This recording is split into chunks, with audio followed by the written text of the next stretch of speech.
తాకట్టులో ఉన్న బంగారానికి తక్షణ విముక్తి. ఈ రోజు మార్కెట్ రేట్ క్యాష్ మీ చేతిలో. శివ గోల్డ్ కంపెనీ, మీ నమ్మకానికి మా. మిమ్మల్ని ఇలా కలవడం చాలా సంతోషంగా ఉంది. ఇంకోటి ఏంటంటే ఐ డ్రీమ్లో మీరు మొట్టమొదటిసారిగా మాకు ఇచ్చే first interview. I'm really so excited. మీకు చాలా రుణపడి ఉన్నాను. ఎలా అంటే చాలామంది నాతో అన్నారు, విజయశాంతి గారి దగ్గరికి ఏ ఒక్క లేడీ వచ్చినా సరే ఆవిడ ఒక్కసారి మాట ఇస్తే మాట తప్పరు అని. అందరు ఇలాగ చెప్తారులే అనుకున్నాను. నాదొక చాలా చిన్న పరిచయం. యాక్చువల్లీ నేను మీకు గుర్తున్నాను అనుకున్నాను. సరిలేరు నీకెవరు షూటింగ్ అప్పుడు కలిసాం, మీరు నన్ను అడిగారు. Yes ma'am. సో అప్పుడు అడిగింది ఇప్పుడు కుదిరింది. నిజం మ్యామ్.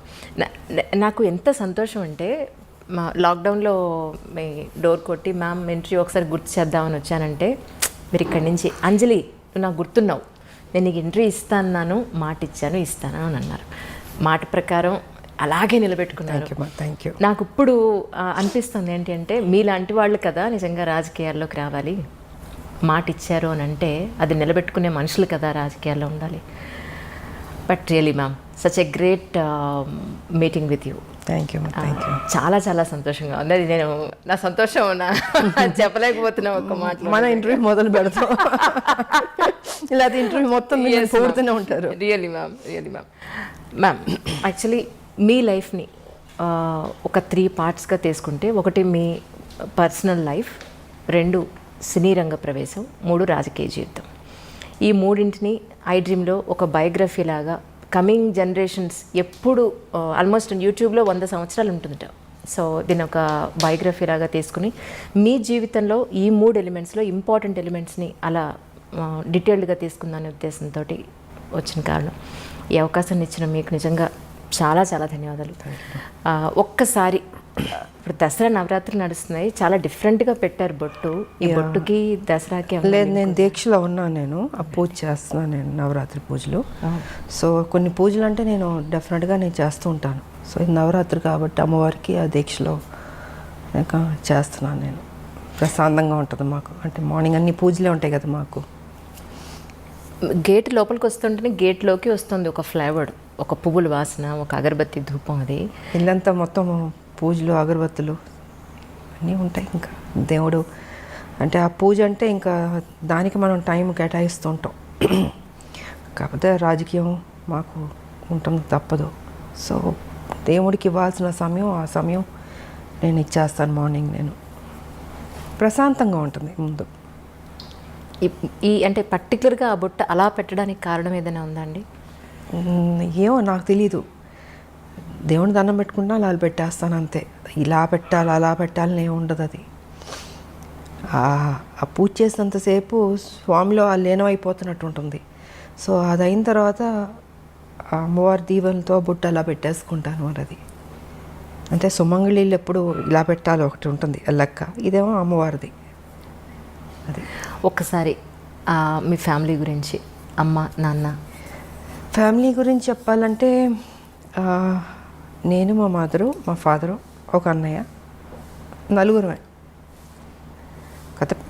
ఫ్యామిలీ పరంగా చూసుకుంటే చాలా పెద్ద ఫ్యామిలీ.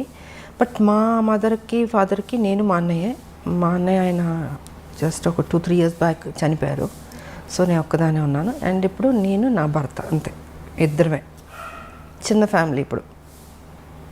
కానీ మీ గురించి తెలుసుకోవాలి ఇంటర్వ్యూ కోసం అన్నప్పుడు నాకు యూట్యూబ్లో చాలా వీడియోలు, మీ నాన్నగారు అంటే మీకు చాలా ఇష్టమని, మీరు షూటింగ్ టైంలో ఉన్నప్పుడు నాన్నగారు కాలం చేశారని, దాన్ని అసలు ఆ టైంలో మీరు కళ్ళు తిరిగి పడిపోయారని కూడా కొన్ని వీడియోలో చెప్పడం జరిగింది. ఒక్కసారి నాన్నగారి గురించి తెలుసు. యాక్చువల్గా దేవాలయం షూటింగ్ చేస్తున్నాం, అమరావతి, గుంటూరు నుంచి అమరావతి.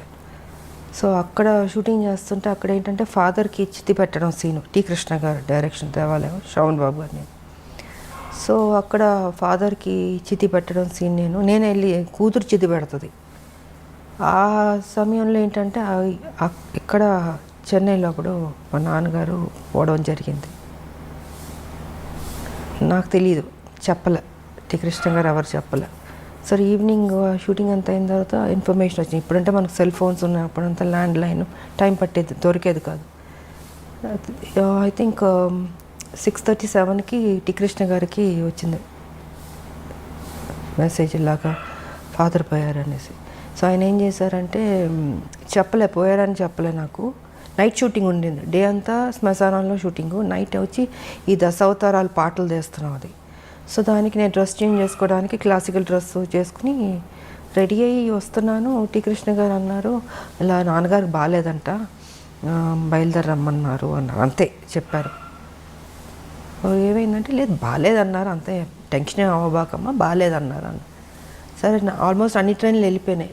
నైటు అంటే అమరావతి నుంచి గుంటూరుకు రావాలి కదా, వచ్చేటప్పటికి 11-12 అయినట్టుంది నాకు.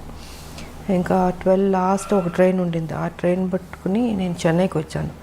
చెన్నైకి వచ్చి ఇంటికి వచ్చి చూసేటప్పటికి నాన్నగారు పడుకుని ఉన్నారు. నాకేం అర్థం కాలే, అట్లా టోటల్గా అప్సెట్ అయిపోయి మదర్ అక్కడ కూర్చున్నారు. ఆవిడ వస్తుంది, నాకేం అర్థం కావట్లే. ఎందుకంటే మా నాన్నగారు అంటే చాలా ఇష్టం నాకు నిజంగా. సో ఇంకా అలాగా ఆయన చనిపోవడం జరిగింది. అండ్ దాని తర్వాత మళ్ళీ 1 year గ్యాప్లో మా మదర్ పోయారు. అంటే ఒక దెబ్బ మీద ఇంకొక దెబ్బ. ఆ ఏజ్ చిన్నపిల్లని ఏం తెలుస్తుంది మనకి, తల్లిదండ్రులు ఉండాలని కోరుకుంటాం. అలాంటిది నాన్నగారు ఎన్నో కళ్ళుగా అన్నారు నా కూతురు పెద్ద స్టార్ అవ్వాలి అనేసి. సో ఆ టైం అప్కమింగ్ స్టేజ్ అప్పుడంతా. ఆ సమయంలో ఆయన లేకపోవడం అన్నది పెద్ద సెట్ బ్యాక్ నాకు, నా జీవితంలో పెద్ద బ్లో నాకు. ఇంకా అక్కడి నుంచి మళ్ళీ కోలుకుంటూ మళ్ళీ ముందుకెళ్తుంటే మళ్ళీ మా మదరు ఇంకా ఇది జీవితం అనుకుని ఇంకా అన్నీ నేనే భుజాన్ని వేసుకొని దిగమింగుకొని బాధ్యత తీసుకుని ఇంకా పనే నాకు సర్వస్వం అనుకుని ముందుకెళ్ళడం జరిగింది. అలా జరిగింది మా మదర్ ఫాదర్ది.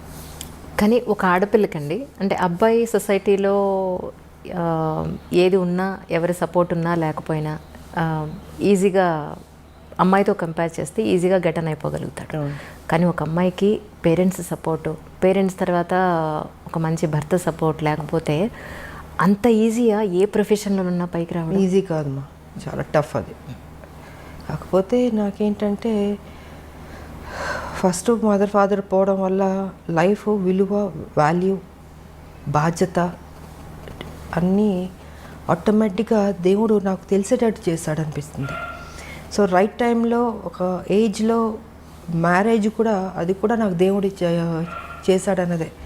ఎవరు లేరు కదా పెద్దలు, ఇలాగ ఈ అమ్మాయికి పెళ్లి సంబంధం చూడాలి, ఈ అబ్బాయికి ఇచ్చి పెళ్లి చేయాలి అనేది చెప్పేవాళ్ళు లేరు, చూసేవాళ్ళు లేరు. నాకు ఉన్న తల్లిదండ్రులు ఇద్దరు నాకు తెలియకుండా నా లైఫ్లో నా భర్త ఆయన రావడం, కలవడం, అనుకోవడం, పెళ్లి చేసేసి ఆల్ ఆఫ్ సడన్ అన్నీ 6 to 7 monthsలో జరిగిపోయినాయి.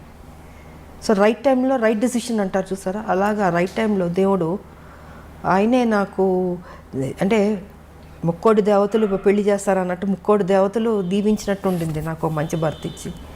రైట్ టైంలో ఒక సపోర్ట్ ఉండాలి అన్నది జరిగింది. సో లైఫ్ ఇదైంది. బట్ ఆడపిల్లలకి ఎప్పుడూ తల్లిదండ్రులు ఉండాలమ్మా. కొంతమందికి స్మూత్గా వెళ్తుంది, కొంతమందికి టఫ్గా ఉంటుంది. సో నాకేంటి అన్నీ దెబ్బలే కదా జీవితంలో, అన్నీ స్మూత్గా ఎప్పుడు లేదు నా లైఫ్. అన్నీ టఫ్గా దెబ్బలు తింటూ నేర్చుకుంటూ ముందుకు వెళుతూనే అనుకున్నది సాధించాను. కాకపోతే మా ఫాదర్ ఒక కోరిక నేను నెరవేర్చాను, ఒక పెద్ద స్టార్ అవ్వాలన్నది.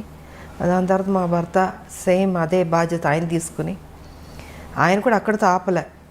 పెళ్ళైన తర్వాత ఏదో ఇంట్లో కూర్చోబెట్టడం లేదు, ఆయన కూడా ఆ బాధ్యత తీసుకుని, ఆ టాలెంట్ ఉన్నవాళ్ళు ఇంట్లో ఉండకూడదు అన్నది ఆయన ఆలోచన కూడా. సో ఆయన కూడా దాన్ని అలా కంటిన్యూ చేసి మీకు కర్తవ్యం అన్నది ఆయన ప్రొడ్యూస్ చేసి, సో ఒక హీరో ఇమేజ్ తీసుకొచ్చింది మా భర్త. అంటే తను ఓన్లీ ఒక హౌస్ వైఫ్లో లేకపోతే ఈ గ్లామరో ఇలా కాదు, ఇంకేదైనా కొత్తగా చేద్దామని పోలీస్ ఆఫీసర్ది కర్తవ్యం అన్నది ఆయన ప్రొడ్యూస్ చేశారు. ఇంకా దాని తర్వాత లేడీ అమితాబ్, ఇవన్నీ వచ్చినాయి. అండ్ ఓసే రామలం అదే పెళ్లి చేసేసుకున్న తర్వాత ఇంట్లో కూర్చుని ఉంటే కర్తవ్యం ఉండేది కాదు, ఓసే రామలం ఉండేది కాదు, ఆ హీరో ఇమేజ్ వచ్చేది కాదు.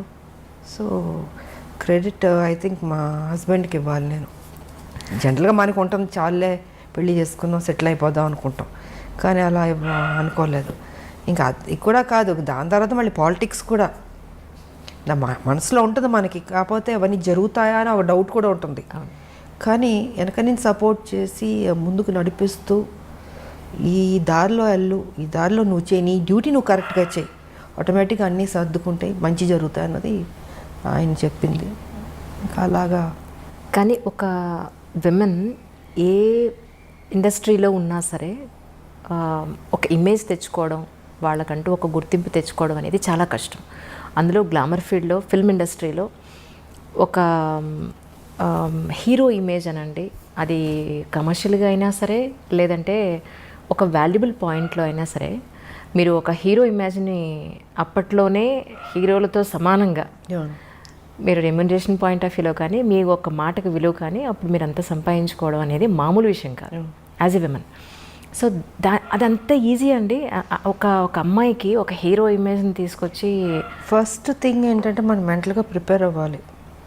హీరోలు ఫైట్ చేసేది మనం చూస్తున్నప్పుడు, మేము హీరోలు పక్కన చేసేటప్పుడు కొన్ని సీన్స్లో వచ్చి హీరో ఫైట్ చేస్తుంటాడు, మనం రియాక్షన్ ఇవ్వాలి. అప్పుడు అనిపించేది, అయ్యో పాప ఇంత కష్టపడుతున్నారు, ఇంత ఎగురుతున్నారు, కొడుతున్నారు, దెబ్బలు తగులుతుంటాయి వాళ్ళు కూడా. అలాంటిది నాకు వచ్చేటప్పటికి అసలు ఫస్ట్ నాకు కొంచెం టైం పట్టింది నేను అడ్జస్ట్ అవ్వడానికి. అంటే ఆ ప్యాటర్న్లోకి తీసుకురావడం, నా ఫిజిక్ కావచ్చు, నా ఆ స్టైల్ కావచ్చు, ఒక మహిళలా చేసినట్టు ఉండకూడదు. అంటే ఒక హీరో ఒక రఫ్ అండ్ టఫ్ ఆ బాడీ లాంగ్వేజ్ తెచ్చుకోవాలి, దాంట్లో ఇమిడిపోవాలి. సో ఇట్ టుక్ టైం నాకు అది అడ్జస్ట్ అవ్వడానికి. అండ్ ఫస్ట్ పిక్చర్కి నా ఫైట్స్కి సెకండ్ థర్డ్ దానికి ఇది ఇంప్రూవైజ్ చేసుకుంటూ వెళ్ళాను. సో ఇంకా దాని తర్వాత ది బెస్ట్ అన్న పేరు తెచ్చుకున్నాను నేను. అండ్ ఇంకోటి ఏంటంటే, ఎందుకు చేయలేము, మనం చేద్దాం, రిస్క్ అయినా పర్లేదు. అప్పుడు మాకు ఈ గ్రాఫిక్స్ అంత లేదు, సో ఏదన్నా కూడా ఒరిజినలే ఉండదు, డూప్ లేకుండా చేసేదాన్ని. చేద్దామని మాస్టర్లతో కన్విన్స్ చేసి ఇంకా సాహసాలే అన్నీ. ఎంత 20 అడుగులో 30 అడుగులు దూకమన్నా దూకేవాళ్ళం. మళ్ళీ గన్ ఒకటి పట్టుకుని దాంతో షూట్ చేసుకుంటాం.